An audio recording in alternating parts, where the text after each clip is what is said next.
님께서 주시는 말씀입니다. 오늘은 에베소서 강의 5번째 말씀인데요. 에베소서 2장 19절 그리고 22절까지 저 한 절 여러분이 한 절 교독으로 하나님의 말씀을 받도록 하겠습니다. 그러므로 이제부터 너희는 외인도 아니요 나그네도 아니요 오직 성도들과 동일한 시민이요 하나님의 권속이라. 너희는 사도들과 선지자들의 터 위에 세우심을 입은 자라. 그리스도 예수께서 친히 모퉁이 돌이 되셨느니라. 그의 안에서 건물마다 서로 연결하여 주 안에서 성전이 되어가고 너희도 성령 안에서 하나님이 거하실 처소가 되게 하여 그리스도 예수 안에서 함께 지어져 가느니라. 아멘. 사도들 위에 교회가 세워졌다는 거예요. 그러면 사도들의 터는 뭐냐? 무슨 터일까요? 말씀의 터, 기도의 터, 순교의 터, 섬김과 희생의 터예요. 그게 사도들의 터입니다. 지금까지 교회가 이렇게 온 것은 많은 핏부림이 있었어요. 지금도 눈을 돌려 여러분 기독일보, 제가 미주 기독일보 자주 들어가는데 여러분 시간 나시면 그런 기독일보 같은 거 많이 보십시오. 기독 서적들 많이 보시고요. 매일 그냥 여기 있는 뉴스만 보지 마시고 세상에서 어떠한 성도들이 핍박을 받고 어떻게 목숨을 지켜가면서 교회를 지키고 있는가, 그런 이야기들을 많이 들어보십시오. 지금도 많은 성도들이 피를 흘리며 교회를 지키고 있습니다. 지금 이 시간에도 죽고 있어요. 무슨 얘기를 하냐? 사도들의 터 위에 교회가 세워졌을 거예요. 사도들의 터 위에. 자, 그런데 그 가장 밑바닥에는 누가 있냐면 그리스도 예수께서 친히 뭐예요? 모퉁이 돌이 됐다라는 거예요. 자, 그러면 여러분들이 이제 생각을 해봐야 되는 게 뭐냐면 모퉁이 돌이 뭐냐 이 말이에요. 모퉁이 돌이 영어로 뭐예요? 코너스톤, 주춧돌, 그렇죠? 또는 모퉁이 돌. 이 주춧돌, 모퉁이 돌이 뭐예요? 1세기에도 지금도 뭐 기초공사가 엄청 중요하지만 예전에 고대시대 때 건물을 쌓기 위해서는 이 코너스톤, 이 주춧돌이 굉장히 중요합니다. 이것의 크기와 사이즈에 따라서 건물의 방향성이 달라지고요.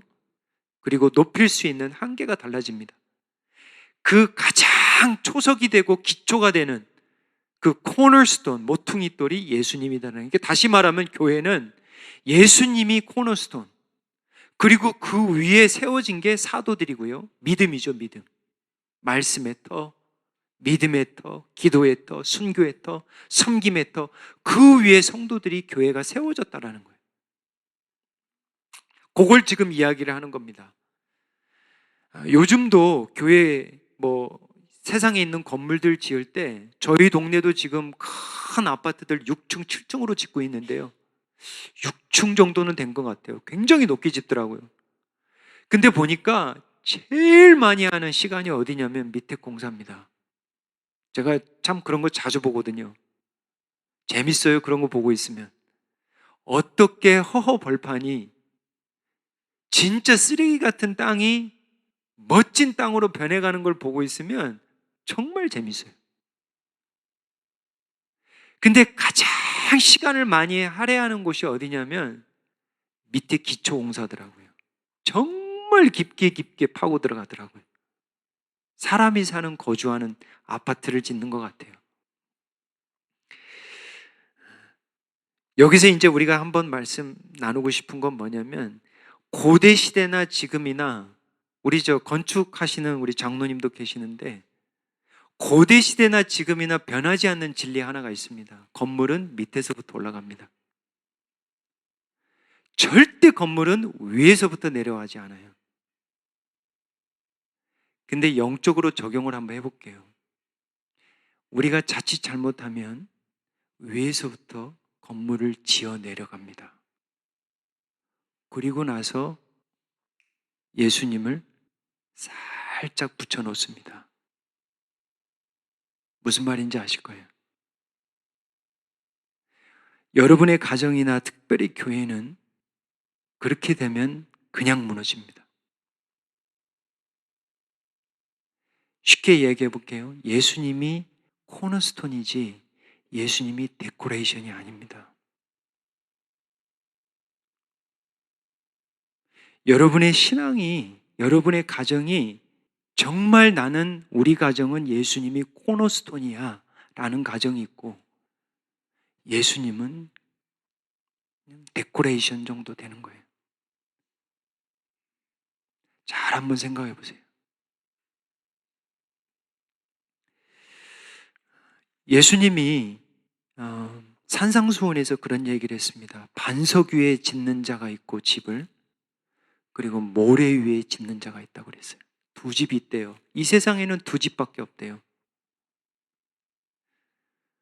한 집은 뭐냐? 반석 위인 예수님 코너스톤 밑에다 두고 짓는 집이 있고 모래 위에 짓는 집이 있습니다. 이거 놀러 갑니다, 이거. 고난 시련 한 번 닥치죠. 훅 놀러 갑니다. 놀러 가요. 그러면서 예수님이 두 가지를 계속 이야기해요. 두 나무. 좋은 나무, 나쁜 나무. 또 뭐라고 하냐면 두 길. 우리가 찬양도 드렸지만 길. 우리의 인생의 길. 우리의 길의 끝에 예수님이 있는지 없는지. 사망의 길인지 생명의 길인지. 예수님이 정말 탁월하신 거예요. 두 집이 있다. 두 나무가 있다. 두 길이 있다. 오늘도 같은 얘기예요. 너희 집의 주춧돌, 모퉁이돌은 뭐니? 물어보는 거예요. 우리 교회의 주춧돌은 뭐니? 목사가 주춧돌 아닙니다. 장로가 주춧돌 아니에요. 집사, 권사가 주춧돌 아닙니다. 주춧돌은 하나예요. 예수님이에요. 가정에 주춧돌이 많으면 싸움 많이 납니다. 교회에도 주춧돌이 많으면 싸움 나요. 무슨 얘기인지 아실 거예요. 주춧돌은 하나입니다. 예수님이에요. 21절 한번 보겠습니다. 그 안에서 건물마다 서로 연결하여 주 안에서 성전이 되어가고. 자, 이제 사도 바울이 성도들을 하나의 비유를 해주는데 어떤 그림을 하나 보여주는데 그게 템플이에요. 템플, 성전.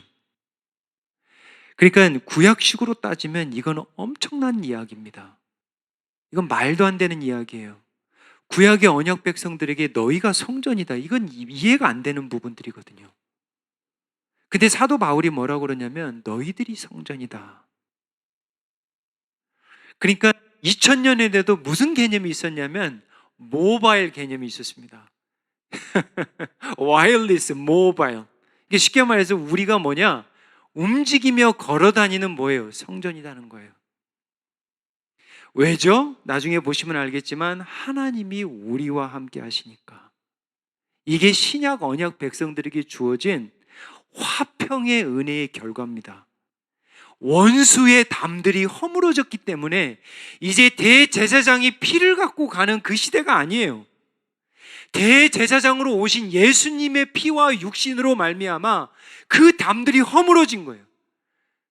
그래서 이제 신약의 백성들은 이제 성령 안에서 그리스도 안에서 하나님의 우리와 함께 하신다는 거예요. 그래서 저와 여러분이 걸어 다니는 성전이 되어버린 거예요. 이게 놀라운 은혜라는 거예요. 주은혜는 전통적인 교회는 아닌 것 같아요. 왜냐하면 전통적인 교회라면 보통 건물이 있습니다. 그리고 보통 전통교회라면 막 보통 새벽 예배와 수요 막 이렇게 모여서 이런 교회 스타일은 아닙니다. 근데 주은혜 교회가 지금까지 해온 거는 소그룹이고요. 그리고 건물이 없다 보니까 강조했던 게 뭐냐면 모일 때 잘 모여야 되고 자주 못 모이니까. 그리고 잘 흩어져야 됩니다.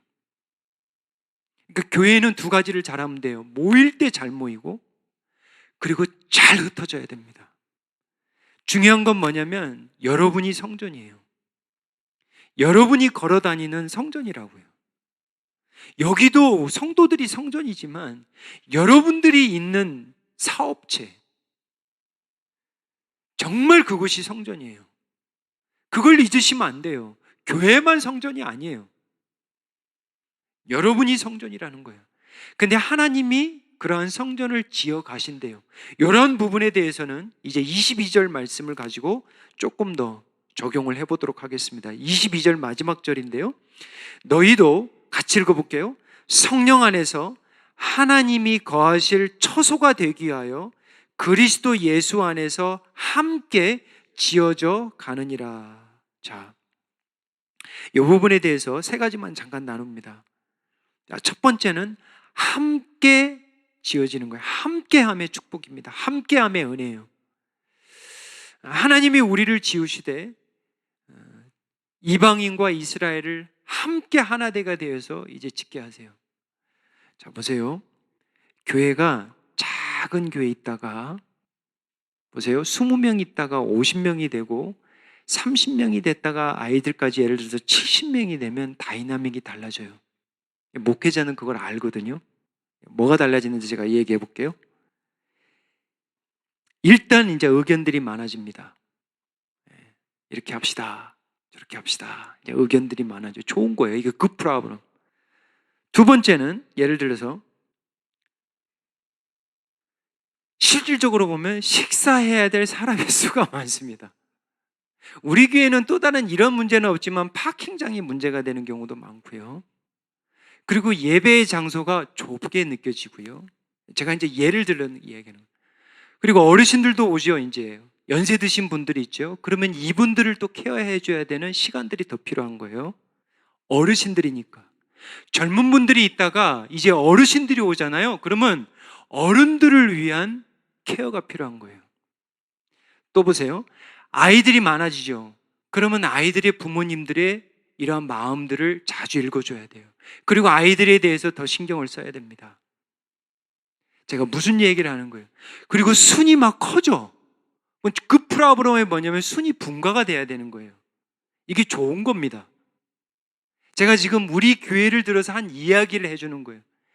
무슨 포인트냐면 예전에는 숫자가 적으면 함께하기가 쉬웠어요. 우리 20명, 30명 때는 가자 그러면 막 1박 2일, 2박 3일 그냥 가요. 근데 이제는 가자, 이게 플래닝을 해야 돼요. 한번 같이 가려면 이제 1박 2일, 2박 3일 이게 쉽지 않습니다. 무슨 얘기예요? 숫자가 적을 때하고 숫자가 많은 1000명, 2000명이면 또 다른 다이나믹이에요. 근데 그걸 리더십에서 이제 알고 있어야 돼요. 그래서 의견들이 많아진다. 이건 당연한 거예요.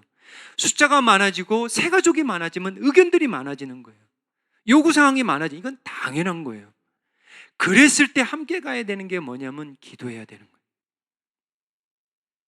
함께 지어져 갈 때, 함께 수가 많아질 때, 보세요. 출신이 다르죠? 학력도 다르죠? 교회의 백그라운드도 다르죠? 그러니까 하나 되기가 전만큼 쉽지가 않은 거예요. 무슨 얘기인지 아시죠? 그러니까 더욱더 함께 하기 위해서는 뭐가 필요하냐면 기도가 필요한 거예요. 그래서 우리 교회에 대해서 이렇게 좀 적용을 해본 거예요. 그러니까 하나님이 우리 주의 몸된 성전을 지으시되 어떻게 지으시냐면 함께 지으세요. 함께. 혼자만 짓는 게 아니고. 근데 함께 하는 게 얼마나 축복인 줄 아세요? 근데 어떤 분들은 이게 불편한 거예요. 아이, 많아지니까 불편하네. 아니에요. 함께 하면 조금은 불편하겠죠. 보세요. 조그마한 방에 같이 자려면 불편하듯이 그런 것들을 감수해야 되는 거예요. 제가 지난주 여기 함께 하지 못했잖아요. 근데 지난주 말씀 여러분 기억나세요? 예수님이 이게 마지막 부분이거든요. 마태복음의 가장 끝절인데 보세요. 제자들이 예수님의 부활하신 예수님을 이미 경험을 했습니다. 그리고 이제 예수님을 쫓아갔어요. 근데 예수님이 모인 제자들에게 뭐라고 한 줄 아세요? 가라. 가라. 제자 삼으라, 세례를 베풀라, 이거 다 동사입니다. 그리고 또 뭐예요? 내가 분부한 모든 것을 가르쳐 지키게 하라. 자, 보세요. 이 말씀을 받은 사람들이 누군지 아세요? 혹시 성경이 있으니까 마태복음 28장을 여러분 한번 찾아가 보세요. 마태복음 28장 시간이 있으니까 어차피 오늘 잘 된 거예요. 마태복음 28장 가장 마지막 장 19절 20절을 선교사님이 정해 주셨는데 여러분 깜짝 놀랄 말씀이 있어요. 16절 17절 가보면 이 사명을 받은 사람들이 누군지 한번 보세요. 16절 한번 제가 읽어볼게요. 11제자예요. 11제자. 지금 수많은 제자를 이야기한 게 아니라 11제자가 온 거예요. 11제자. 보세요. 11제자가 갈릴리에 가서 예수께서 지시한 산에 이르되 예수를 배웠고 경배하나 뭐라고 나와요?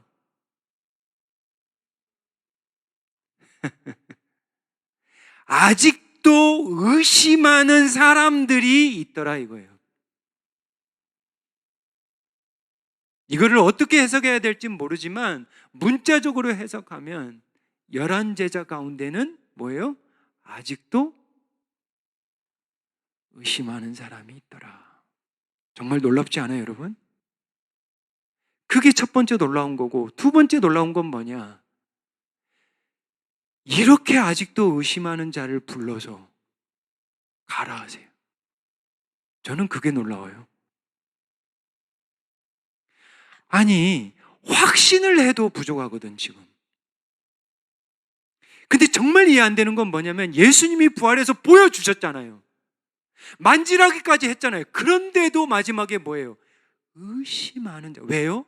인간의 본성이 뭐냐면 이 부활이 쉽게 믿어지지 않는 거거든요. 자기가 눈으로 똑바로 봤거든. 이건 죽었거든. 근데 이게 지금 살아나시게 이게 지금 믿어지지. 11제자 중에 의심하는 제자들도 있었다라는 거예요. 그런데 더 놀라운 건 그들에게 가라는 거예요. 너희들이 가서 모든 족속을 제자를 삼으라는 거예요. 너희들이 세례를 베풀라는 거예요. 너희들이 내가 분부한 모든 것을 가르치라는 거예요. 누구에게? 의심하는 자들. 그럼 여러분 한번 생각해 보세요. 왜 이런 자들을 사용하시는가? 이런 자들이 가다 보면 부딪혀요. 의심하는 자들도 살다 보면 주의 일을 하다 보면 부딪혀요. 결국은 우리가 결론을 압니다. 이 제자들이 나중에 다 순교해요. 굿뉴스가 뭐냐면 혹시 저와 여러분들 가운데 진짜 아직도 믿어지지가 않아. 하나님이 그런 분들도 사용하세요. 그리고 그분들도 가래요. 가다 보면 하다 보면 주님과 부딪히며 만난다는 거예요. 그게 은혜더라고요. 제가 보니까. 무슨 얘기예요? 제자들을 부르시면서 함께 가라는 거예요. 예수님이 70제자들 보내실 때 2명씩 짝지어서 보냅니다. 1명씩 안 보내요. 함께함의 축복이 얼마나 큰지 몰라요. 교회 성도들, 주은혜 성도들 초창기에 정말 고생 많이 하셨잖아요. 지금도 초창기지만 2년차, 3년차 고생 많이 하셨어요. 근데 정말 즐거웠어요. 제가 가끔 그런 생각을 해요. 저는 제가 가지고 있는 교족부가 있습니다. 제 엑셀로 된 교족부가 있어요. 옛날 명단, 그 다음 명단, 그 다음 명단, 명단. 예전에 같이 했던 성도들을 치니까 지금 만약에 그분들이 지금 뭐 저기 가고 저기 가고 저기 가고 그런 분들 다 하면 지금 장년이 100명이 넘습니다. 제가 보니까 애들까지 해서 100명이 그냥 넘어요. 거친 분들이 그렇게 많아요. 무슨 얘기를 하냐?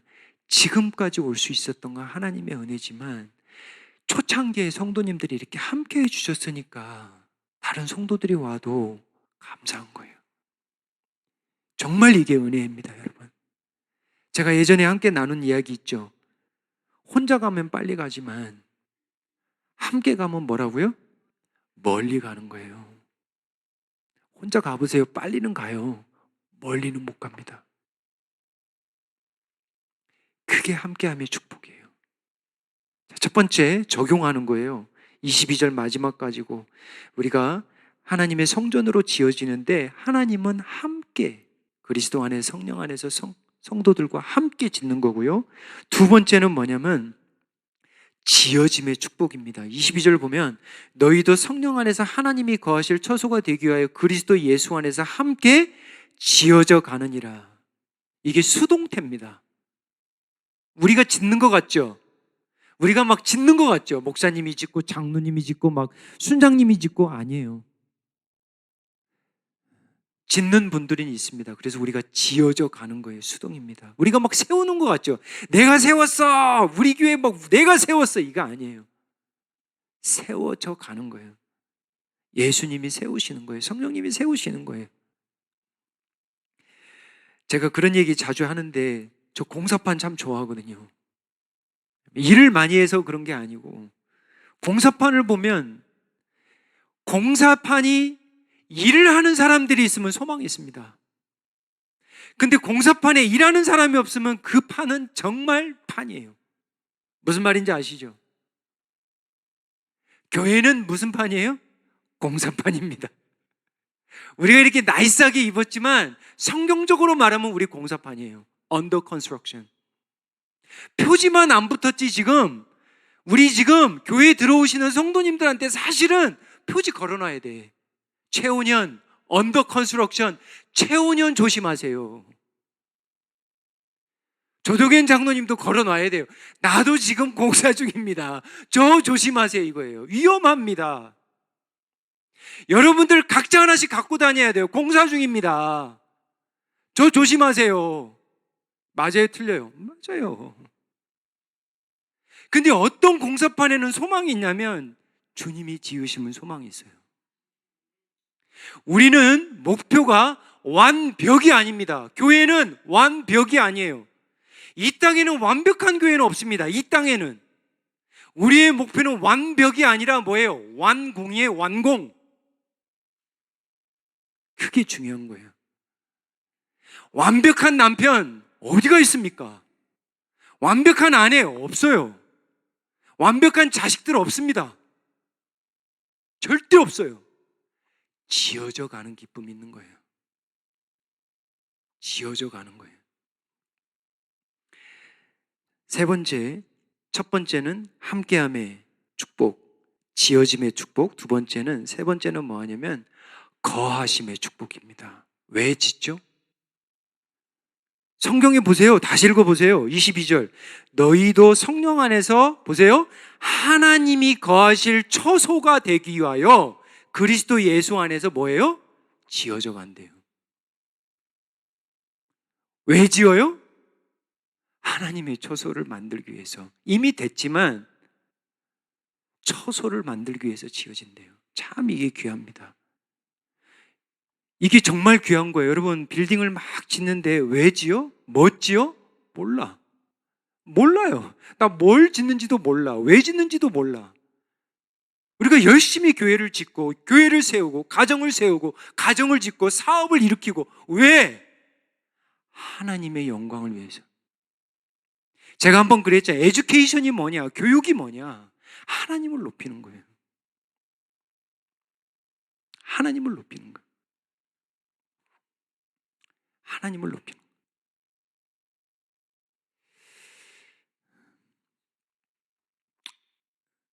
지난주에 어떤 분들은 목사님이 홈스쿨 하는데 목사님이 무슨 홈스쿨 하는데 졸업식 가시냐고 그러시는 분들이 있어서 말씀을 좀 드려야 될 것 같아요. 홈스쿨 했는데요. 다성이 같은 경우는 온라인 학교를 다녔습니다. 온라인 학교라는 게 있어요, 요즘은. 그래서 온라인 학교가 있어서 그 아이들은 이제 전 세계에서 이렇게 만나요. 그래서 수업을 근데 집에서 하는 거죠. 그 대신 이제 졸업식은 이제 하는데 크리스찬 학교는 아니에요. 근데 제가 이제 졸업식을 이제 딱 가보니까 진짜 세상에서 정말 뛰어나신 분이에요. 스탠포드 교수신데 그 졸업사를 하잖아요. 근데 들었는데 정말 좋은 말씀이에요. 근데 제 마음이 너무 허전한 거예요. 너무 허전해. 주제는 뭐였냐면 gratitude하고 optimism이었어요.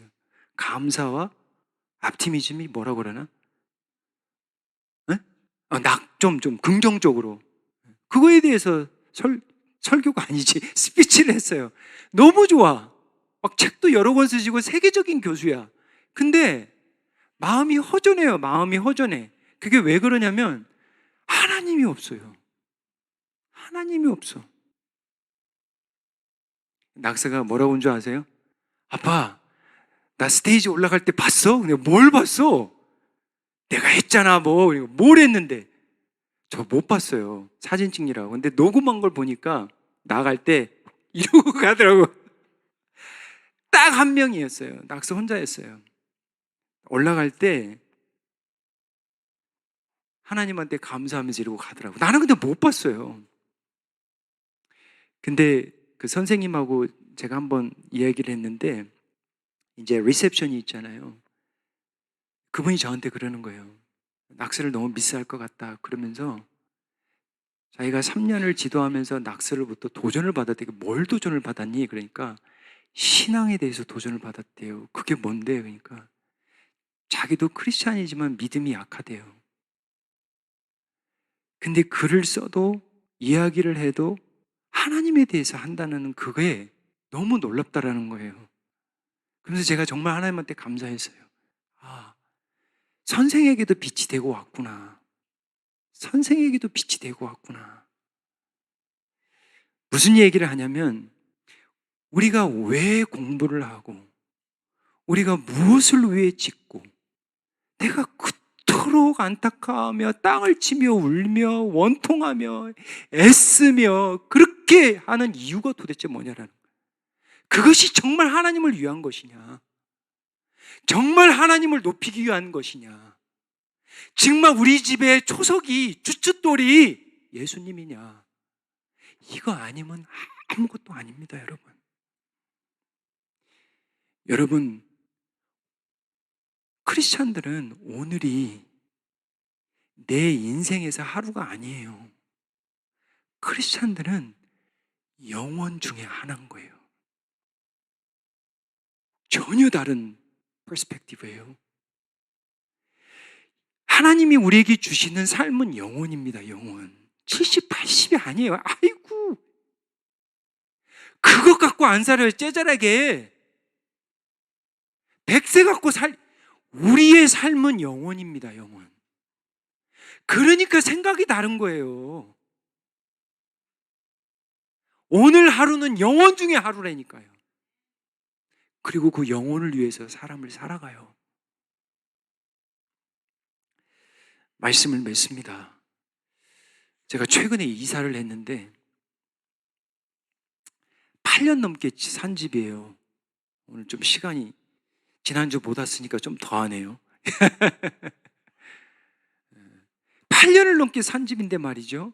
제가 깜짝 놀랐습니다. 짐을 다 빼고 벽에 있는 사진 다 걷어내고 모든 살림살이 다 걷어내고 딱 이틀 만에 들어간 집인데 어떤 느낌인 줄 아세요? 내 집이 아니네. 왜 그런 줄 아세요? 사람 사는 냄새가 없어요. 죽은 집이에요, 죽은 집. 애들이 웃는 소리, 김치찌개 나는 냄새, 무슨 싸우는 냄새, 웃는 예배, 이런 냄새가 하나도 없어요. 깨끗은 해. 청소를 완벽하게 해서. 무슨 얘기예요? 거하심의 축복이 뭐냐면 사람도 냄새가 있습니다, 여러분. 하나님이 살면 그 사람한테 하나님 냄새가 나요. 하나님이 없으면 세상 냄새만 납니다. 그건 진리입니다. 맞아요? 맞아요. 잘 지읍시다. 교회 잘 지어야 돼요. 가정도 잘 지어야 돼요. 믿음으로 잘 지어야 돼요. 함께함의 축복. 지어짐의 축복, 처소의 축복, 처소의 축복. 그 은혜를 우리가 다 누리는 은혜를 간구합니다. 기도하겠습니다. 아버지 하나님, 오늘 생명의 말씀을 또 주의 백성들에게 뿌려주십니다. 주님, 믿음으로 받게 하시고 기도의 응답으로 받게 하시고 또 한 말씀이라도 붙들러 이 주에 이 말씀과 씨름하며 순종하는 은혜를 허락하여 주시옵소서. 우리는 무언가를 짓고 살아갑니다. 그리고 무언가를 짓고자 합니다. 아버지, 그 이유가 무엇이며 그 목적이 무엇인지요? 그것을 통해서 무엇을 얻고자 하는지요? 무엇을 남기고자 하는지요? 주님이 아십니다. 교회의 터가 사도들의 터가 되게 하시고 희생과 섬김과 사랑과 기도의 터가 되게 하시고 우리 교회 가정의 가장 주춧돌이, 모퉁이돌이 예수님이 되는 귀한 은혜를 허락하여 주시옵소서. 함께 지어져 가게 하시고 하나님이 거하는 처소가 되게 하여 주시옵소서. 예수님의 이름으로 기도하옵나이다. 아멘.